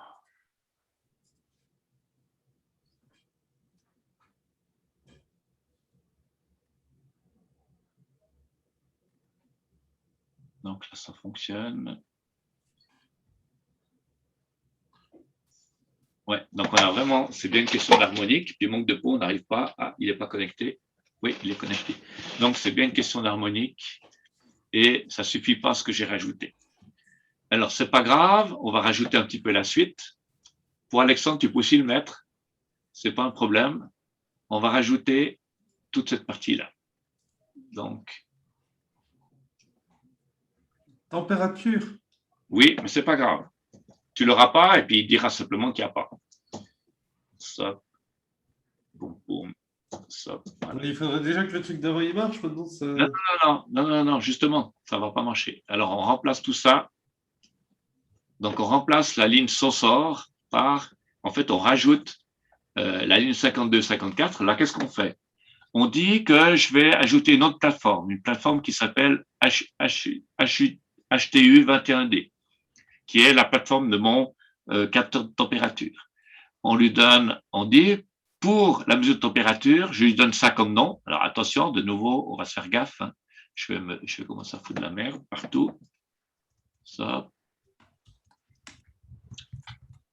Ça. Et ça. Et ça. Voilà. Je dis pour la température, je veux mettre ce petit nom-là. Pour l'humidité, je mets ce petit nom-là et je fais un update d'intervalle à 5 secondes. Je vais remettre mon uptime à 5 secondes aussi. Voilà. Donc là, je lui ai rajouté la possibilité de lire le capteur de température. Le capteur de température, on l'a branché, c'est un capteur de température I2C. I2C, ça veut dire IIC. Le 2, c'est pour II. C'est un bus à 2 fils. C'est Philips qui a fait ça, on regardera après. C'est Philips qui a inventé ça dans les années 90, je crois. C'était pour leur télévision. Ils en avaient marre d'avoir plein de câbles pour les potentiomètres, pour les boutons sur la télévision. Alors, ils ont fait un bus I2C et puis ils ont mis des petits potentiomètres qui réagissent à une adresse et tout ça. Et on a la même chose aussi dans les voitures. Dans certaines voitures, on a des bus I2C pour allumer les lumières et tout ça. Maintenant, on met des bus. On a un autre bus, on appelle ça un bus de terrain, je ne me rappelle plus comment il s'appelle. Alors, on lui dit que c'est un I2C et on lui donne de nouveau les 2 pins sur lesquels on a mis. Et si on va regarder ici, sur mon node MCU, donc ici, je vois bien que j'ai soudé le D5 et le D6. Et on voit là D5 et D6. Et si on regarde le fil brun, par exemple, on voit que le D5, il va sur le data. Donc, moi, je vois bien le data ici. Et puis, je vois bien le D6, il va sur le clock. Donc, c'est ça qu'il faut lire. Question, donc tu as mis HTU21D comme plateforme? J'ai mis où ça? Plateforme ligne 66, c'est HTU. U21D. Oui, c'est mon chip, c'est mon capteur. Mon capteur, il s'appelle pas comme ça, il s'appelle, oui, on le voit, c'est marqué, hein, HTU21D. Si on le regarde à l'envers avec les fils contre en haut, on voit le nom. C'est le nom du petit capteur noir.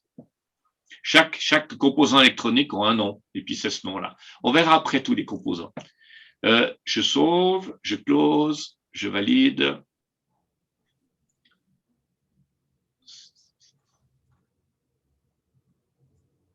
Qu'est-ce qu'il dit? Les gens qui n'ont pas encore rempli leur déclaration d'impôt que vous avez reçue et dégouillez-vous prestement sous le lien ci-dessous, les apprentis majeurs sont concernés. Ouais, on ira regarder après. J'ai validé. Non, c'est pas validé. Qu'est-ce qui s'est passé? Voilà, c'est validé. Je upload.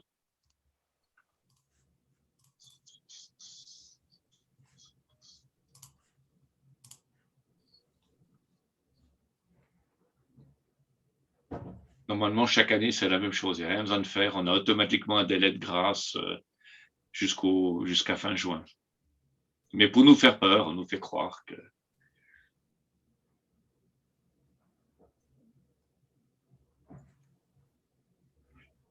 Alors là, il y a un petit peu plus à compiler, mais il compile quand même rapidement. Et Alexandre, toi, tu auras simplement des valeurs nulles, mais ça peut fonctionner. Tu n'as pas besoin d'avoir le capteur, ça marche sur le capteur. Du reste, quand le capteur ne marche pas, ben, on a des valeurs nulles. Ouais, c'est ce qu'il me dit. Quand tu vas démarrer, il va dire « Je ne trouve pas le capteur tel et tel ». Oui, mais surtout, il n'y a pas d'information sur une deuxième CPU Alex serveur. Oui. Mais ce n'est pas grave.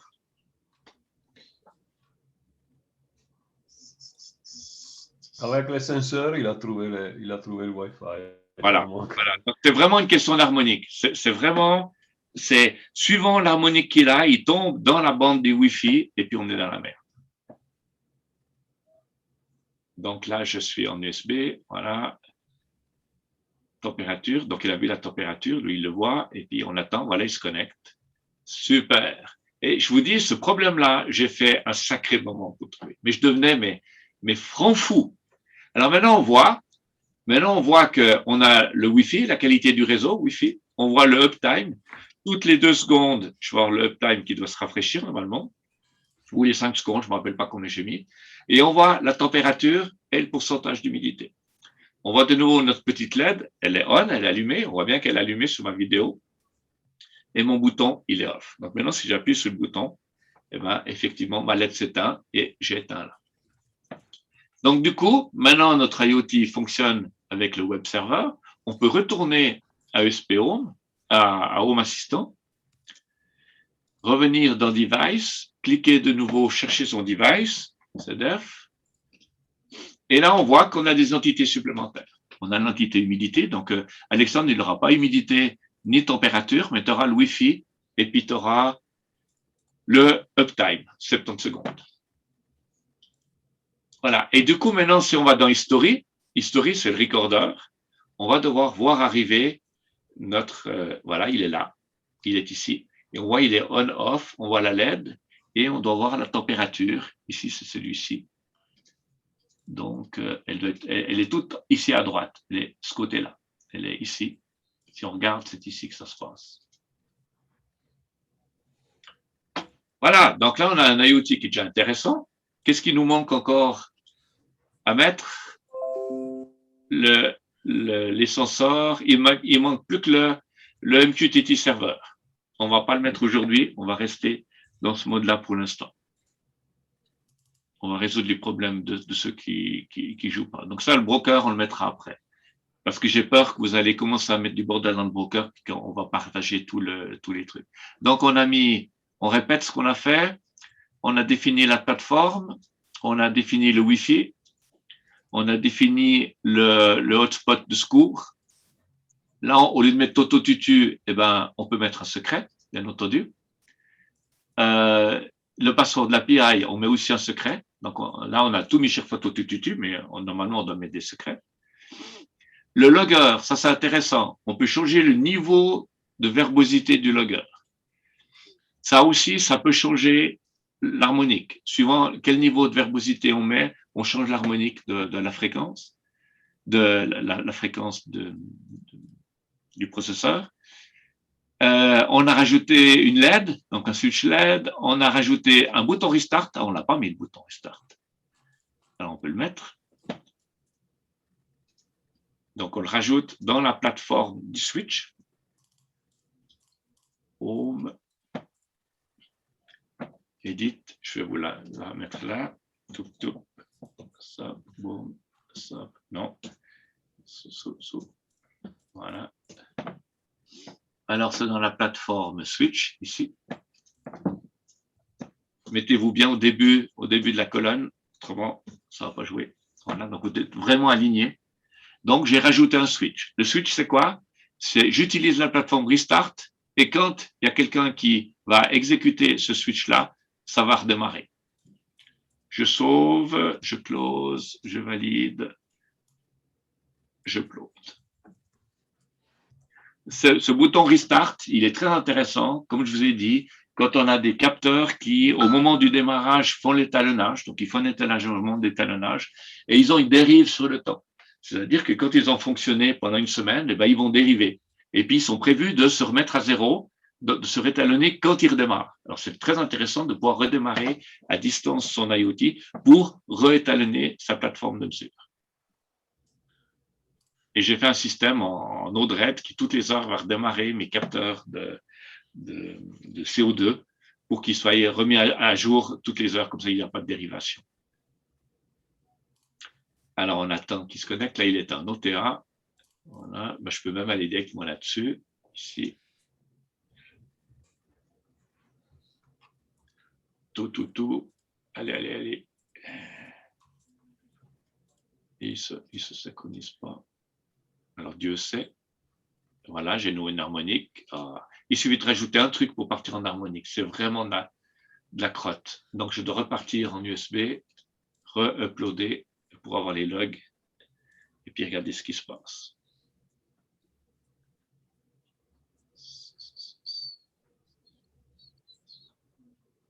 Et bien sûr, plus on est pressé, plus on veut que ça fonctionne, plus on va avoir des harmoniques.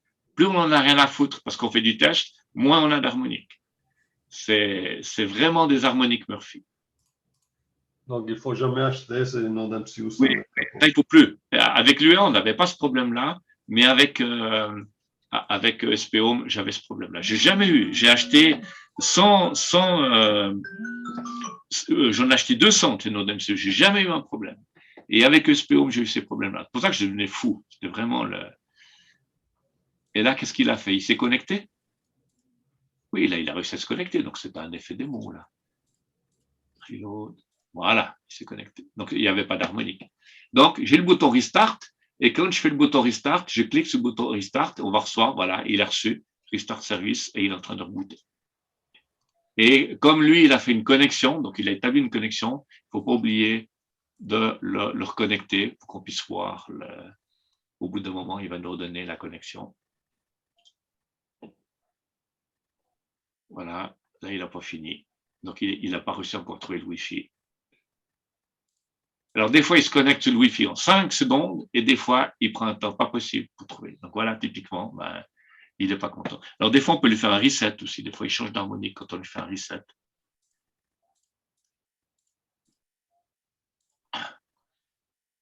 Ah non, là, il est dans les harmoniques.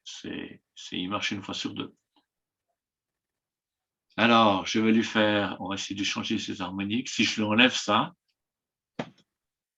stop, save, upload. Là, je n'ai pas validé, je suis parti tout droit.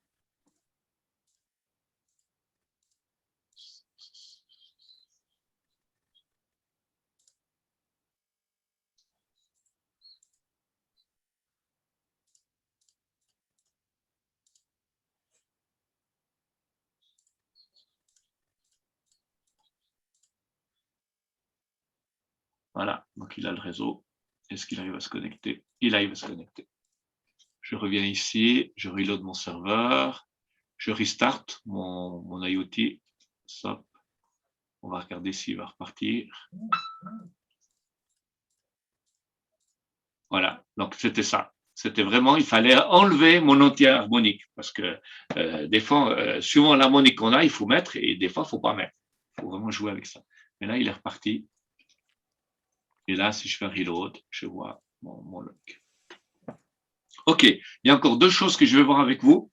C'est comment j'ai fait pour sortir du chapeau mon HDU 21 et comment j'ai fait pour sortir du chapeau qu'il fallait prendre un I2C et tout ça.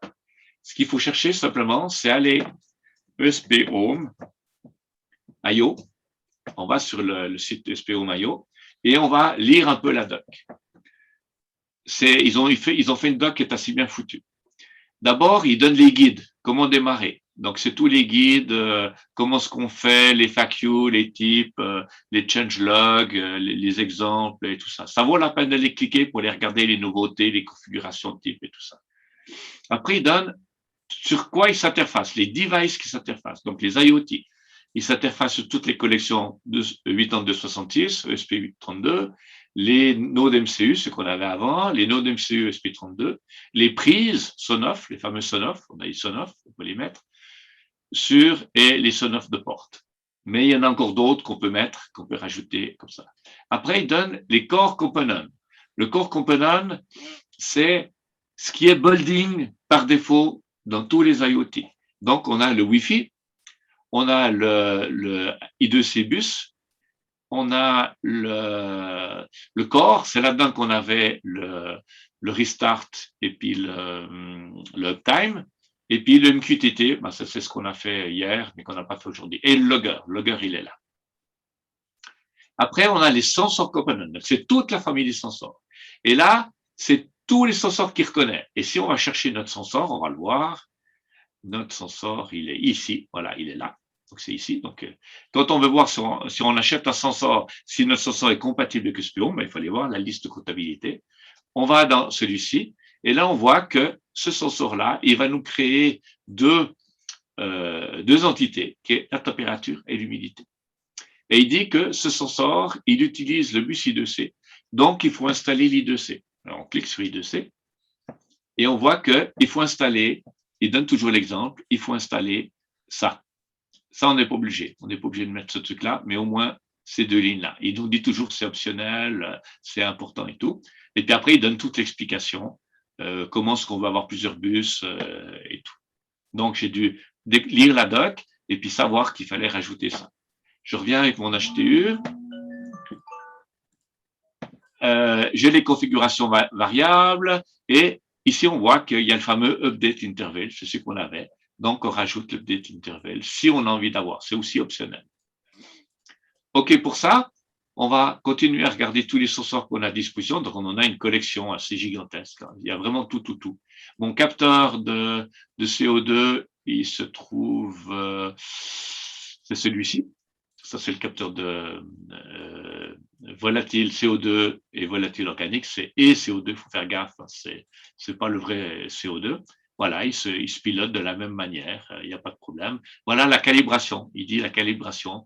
Il dit qu'il faut 30 minutes pour au moins qu'il se calibre la première fois et après il le fait chaque heure. C'est pas marqué là-dedans, c'est fait dans la doc. Et puis il dit que tous les 2 mois, il faut refaire la calibration parce que ça dérive. Il y a un drift.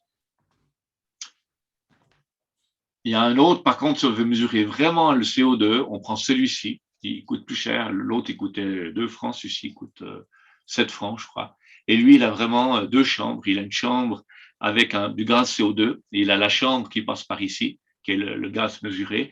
Et puis, il a un petit laser. Et puis, il mesure la diffraction du laser. Et il arrive à comparer les 2 chambres. Et là, il arrive à mesurer le CO2 absolu. Pas relatif, mais absolu. Et lui, il fonctionne avec en URT. Donc, il ne fonctionne pas avec le bus I2C, il fonctionne avec un bus série de fil aussi, mais avec le standard URT.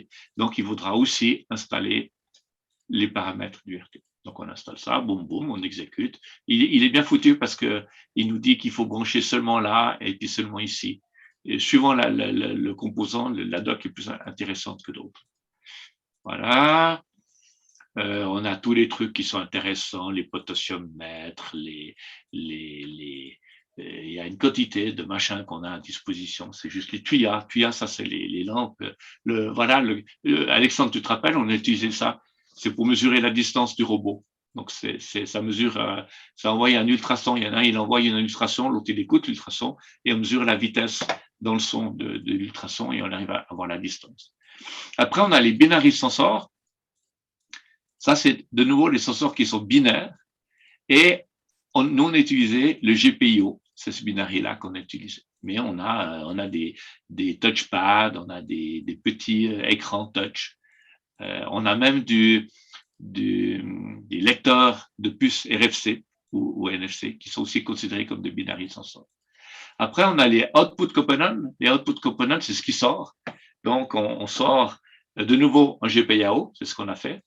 Et on peut sortir en PWM, donc c'est la Pulse Width Modulation, et ça, c'est la Slow PWM. Ça veut dire que quand on est lent, on ralentit, au lieu de ralentir le rapport ici, on ralentit la fréquence à ce niveau-là. Les DAC, donc Digital Analog Converter. Après, on a les composants light, donc c'est les binary light, c'est là-dedans qu'on a eu notre LED, hein, et c'est aussi toute la partie RGB. Donc, les petites LED, vous vous rappelez, pour le chapeau, quand on a fait le chapeau, ben c'est là-dedans qu'on va prendre des libres. Après, on a les switches, donc c'est le fameux truc qu'on a pris le LED, on a pris le switch avec GPIO, c'est ce qu'on avait avant pour allumer la LED. On a les composants ventilateurs, c'est des composants spéciaux. Je n'ai jamais utilisé, mais c'est des composants qui sont spéciaux parce qu'on peut faire varier la vitesse. On a les composants display, ça c'est très intéressant parce qu'il y a une grande richesse. Mon petit composant qui est ici, qu'on voit là, ce qui était branché sur un SP, eh ben c'est celui-ci. Non, c'est celui-ci. C'est ce petit-là. On a les cover composants, je ne me rappelle plus ce que c'est. Je me rappelle plus ce que c'est. On a les textors composants, ça c'est important. C'est ce qui permet de faire les textors sensors, parce que quand on envoie quelque chose à mon composant LED, je lui envoie du texte. Typiquement, là j'ai mis OK ou j'ai mis l'horloge, c'est du texte, et on doit l'envoyer sous forme de texte avec un sensor. On a les composants climat aussi. On a des climats qu'on peut gérer directement. Donc, les climats Panasonic, tous ces climats avec les marques. Et on a les composants MIS. Ça, ils sont très intéressants parce que dans les composants MIS, on a les servomoteurs. On a les steppers, les moteurs pour imprimante 3D, ils sont là-dedans. On a les émetteurs-récepteurs Bluetooth. On a les détecteurs de soleil. On a les extendeurs de bus. Voilà, ça, c'est un I2C bus. Expander. Comme on n'a pas assez de pins, ce qu'on met, on met un expander qui lui se connecte sur 2 pins et on a accès à une dizaine de pins supplémentaires. On a aussi des ADC expander aussi, on peut avoir plusieurs ports ADC. On a aussi un expander qui s'appelle un GSM. Donc là, on met une carte puce, puis on a un GSM et puis on peut connecter sur le GSM notre IoT. Après, on a, ça c'est très intéressant, c'est les additional custom components. Chaque fois, on regarde, on voit que la famille des composants, ils ont toujours un custom line, custom output, custom binary, tout ça. C'est-à-dire que si on n'a pas le composant qu'on a envie d'avoir là-dedans, rien ne nous empêche de prendre un custom sensor et d'écrire à la main. Voilà. Et ça c'est du C, donc c'est de l'Arduino, c'est du C++. Donc, de prendre une librairie qu'on aurait sur Arduino, de l'intégrer dans notre système et de rendre compatible notre SPO avec des composants qui ne sont pas encore dans la collection de composants. Donc, on rajoute cette libre, et ça, c'est de la programmation Arduino. Donc, ceux qui savent programmer Arduino, ils arrivent très facilement à programmer ce genre d'informations. Et puis voilà, et c'est ça qu'il faut mettre après. Ça, c'est du code Arduino. On a toujours ce genre de code qu'on a. Après, ça, c'est le code Arduino. Et puis ça, c'est comment utiliser ce code Arduino avec Home Assistant. Donc, qu'est-ce qu'il faut mettre après dans Home Assistant et dans SPO. Donc, ça, c'est ça qui est bien. C'est-à-dire que quand on n'a pas les composants qui sont déjà là, eh ben, on peut les fabriquer nous-mêmes. Donc, on a des portes ouvertes. Ça ouvre une porte juste gigantesque. Les binaries, on a terminé, on va finir encore en bas, les cover, les textes, les climats, les miss. Et ça, c'est très intéressant. Les cookbooks, c'est les recettes de cuisine. C'est les fameux exemples. Donc, typiquement, quand je veux ma petite station météo, là, mon petit composant HTU, c'est celui-ci. Ça, c'est un autre, mais c'est le même. Donc, il montre comment le faire. Voilà, lui, il mesure en plus, il a la température, la pression et l'humidité. C'est un composant qui coûte presque le même prix, mais il mesure en plus la pression. Donc, c'est ce qu'on utilise pour mettre dans les petites stations météo qu'on a généralement en message. Ben voilà, on a tout l'exemple, il nous dit comment ce qu'il faut faire, comment le câbler. On a tout le cookbook, c'est vraiment très pratique. Moi, j'ai aussi utilisé le cookbook pour celui-ci, voilà, c'est celui-ci que j'ai utilisé. Ah, voilà, il est là, pour pouvoir afficher, parce que je ne savais pas comment afficher, et c'est là que c'était marqué que je devais faire un texte sensor, un sensor texte. Display, plateforme, rendering, display. Non, c'est pas là-dedans.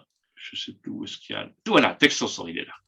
Il faut faire un texte sensor pour pouvoir envoyer quelque chose. Donc là, ils envoient le mot alarme sur le texte sensor. Donc les cookbooks, c'est très intéressant parce que ça vaut la peine d'aller regarder comment ce que les autres y font quand on est dans la mer. Donc ça, c'est une sorte de base de connaissances qui nous permet de bien s'en sortir. Voilà, on a vu toute la partie ESP Home. La partie ESP Home est très vaste. On peut vraiment perdre beaucoup de temps. Et ça devient vite complexe. C'est pour ça que je vous ai dit au début, ouais, on fait de la configuration, c'est fastoche et tout. Mais là, on peut commencer à mettre du code, on peut commencer à mettre des choses qui sont vraiment farfelues. On a aussi un composant qui s'appelle Automate. Voilà, Automation. Et ça nous permet, en fait, ce qu'on faisait dans Node-RED pour pouvoir dire c'est plus grand, c'est plus petit, on peut le faire à l'intérieur du node MCU. Donc, le node MCU, il peut être autonome. Ça veut dire qu'il peut réguler un chauffage en mesurant il fait trop chaud, il fait trop froid. On a justement cette façon de faire. C'est pas on-press, c'est sensor. Voilà. C'est on-value. Voilà. Ici, typiquement, on a ici l'humidité. Si la valeur est plus grande que 65, alors je fais ça. Si elle est plus petite, je fais ça. La petite démo que je faisais avant, on peut la faire à l'intérieur du node MCU. Donc, on n'a pas besoin d'avoir Home Assistant pour faire de la régulation. C'est très intéressant de faire de la régulation à l'intérieur parce que quand on fait la régulation à l'intérieur, si on perd le Wi-Fi, si on perd le réseau, eh ben, notre chauffage, il continue à fonctionner. Typiquement, moi, à Saint-Luc, j'ai de la régulation intérieure parce que si je perds la régulation, ben, mon chauffage, il continue à fonctionner. Si je perds le réseau, ça continue à fonctionner et je vais pas les tuyaux, ils vont pas geler, donc je vais pas avoir tous les tuyaux qui vont couler. Donc, des fois, on a intérêt à faire là. Le problème, c'est quand on fait de la régulation à l'intérieur, on est hard-codé. C'est-à-dire que c'est hard-codé. Donc, il faudrait les sortir en valeur et aller chercher les valeurs dans un MQTT serveur pour dire, je dois réguler, à combien je dois réguler, je vais dans l'MQTT serveur. Si j'ai rien reçu, OK, je prends les valeurs par défaut, les valeurs qui sont encodées. Si j'ai reçu quelque chose, j'overwrite les valeurs qu'on m'a données. Et on s'aperçoit que quand on commence à faire ce genre de trucs, eh ben, on peut faire des trucs très jolis. Et c'est plus pour Madame Michou. Ça commence à faire voilà, là on a des if, then else. Et ça commence à devenir complexe. Il y a aussi un truc qui est très rigolo. Dans Home Assistant, on peut faire des lambda. C'est des fonctions lambda. Les fonctions lambda, ça veut dire ce qui suit cette fonction, c'est du langage. C'est un langage. Et on peut vite faire des trucs assez follow. On arrive vite à faire des machins assez complexes. Là, typiquement, une fonction lambda, on a dit, je définis une variable qui est égale à 0. Je vais chercher quelque chose, je vais chercher la valeur et je vais faire une boucle plus 1. Donc, je vais incrémenter mon exécution. Donc là, on a un mini langage de programmation qui s'appelle les fonctions lambda. Et ça, c'est aussi assez complexe. On peut aussi faire des trucs très tordus. C'est une autre façon de programmer. Généralement, quand vous avez une fonction lambda, il faut faire attention, c'est qu'il y a une programmation qui se fait derrière. Voilà, là, voilà, ici, on a un if. Donc là, avant, on n'avait pas de if. Maintenant, on a, si c'est plus grand que, je fais ça. Si c'est plus petit que, autrement, j'incrémente de 10 mon integer. Donc, au début, on fait de la configuration et de paramétrisation. Et après, on arrive très vite dans ce petit monde-là. On commence à faire de la programmation. Et puis là, ce code-là, c'est plus pour la famille Michou. Ça va plus jouer. C'est pour nous. C'est notre partie là. Et on fera des extensions de formation en cours IoT avec ça pour qu'on puisse bien apprendre cette partie-là, parce que ça, c'est encore un monde où il faut encore y aller. Voilà, on a terminé avec cette formation-là, la deuxième jour. Je vais arrêter de partager. Et puis, je pense que Nicolas, tu peux couper l'enregistrement.